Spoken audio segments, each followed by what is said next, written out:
Today on the news, did Iran just send a message to the US with a strike on US soil?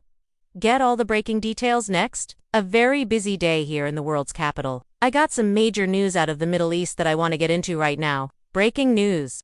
It appears that Iran has struck the United States, at least according to US officials. And they say it was Iran that carried out this attack. Now, before I go into the details of the story, if you have not subscribed to the channel, please be sure to do so and click the notification bell so you get alerts every time a new video is posted. Hey, we're posting every day, Monday through Friday, and more on the weekends as well because there's no shortage of news. Certainly no shortage of prophetic news in these times that we are living in right now. So be sure to subscribe. Okay, let's get into this breaking news. At least 3 people were killed and 25 wounded when an explosive-laden drone struck a U.S. base in Syria. That U.S. base? The Omar airfield near the city of Hasaka in northeastern Syria was housing U.S. troops. Now the death toll: 1 U.S. citizen was killed, 2 other U.S. contractors were also killed, 25 people wounded, 18 of them U.S. soldiers, 5 were those U.S. contractors working at the base. They were all working for the U.S. military. Now, here's the key part of this story. U.S. officials are saying that it was an Iranian-backed Shiite militia that carried out this attack. But what's interesting here, and what is really sticking out about this attack, is no. 1. It was the location. It was in This is further north in Syria, closer to the Turkish border. The bulk of the U.S. military bases, or many of the U.S. military bases, are further south in Syria, closer to the Iraqi border. So this was a bit of an unusual location for such an attack. But number 2, the timing, folks. This happened today, Thursday, February.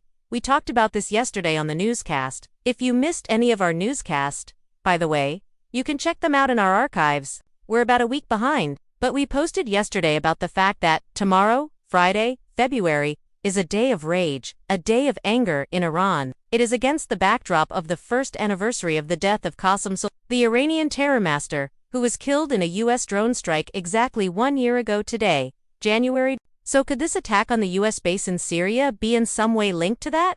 Could it have been timed to that? And number 3, and perhaps most important, is what is Iran's role in this? Because U.S. officials again are saying that it was an Iranian-backed Shiite militia, which basically means it was a proxy of Iran.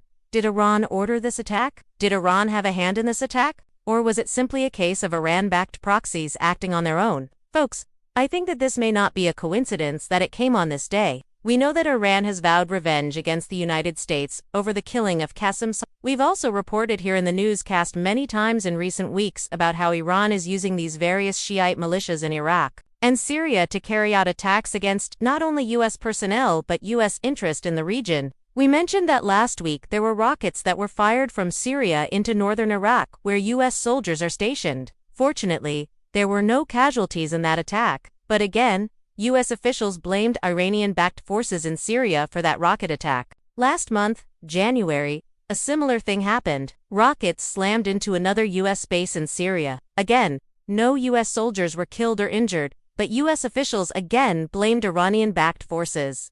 Folks, this is all part of a pattern. We've seen it repeatedly under this Iranian regime over the past 4 decades. Whenever there is a perceived slight against the regime, whether it is the death of a top terror master like Qasem Soleimani, Israel carrying out airstrikes against Iran's nuclear facilities inside of Iran, which happens several times. Over the past year, whenever there is a perceived slight against the Iranian regime, the mullahs in Tehran will react. And how do they react? They lash out using their favorite method, their preferred method, and that is through their vast network of proxy terror groups like Hamas and Hezbollah and Palestinian Islamic Jihad and the Houthi in Yemen, and various Shiite militias in Iraq and Syria. They use those groups to lash out against the United States, against Israel, against anyone who opposes the Iranian regime. And what we're seeing right now is nothing new. We've seen this time and time again over the past 4 decades. Hey, keep this all in prayer. Number 1. Pray for the families of those U.S. soldiers who were killed in this attack, including 1 U.S. citizen who was at that base for.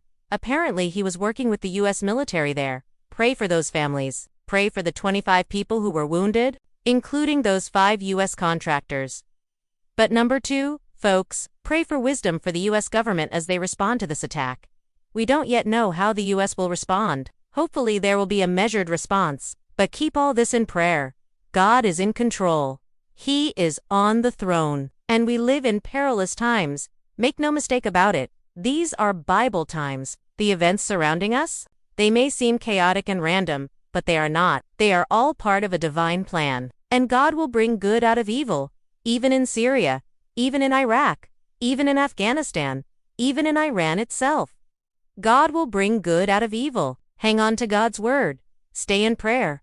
Don't be discouraged. I will continue to keep you posted here on the as we learn more about this developing story.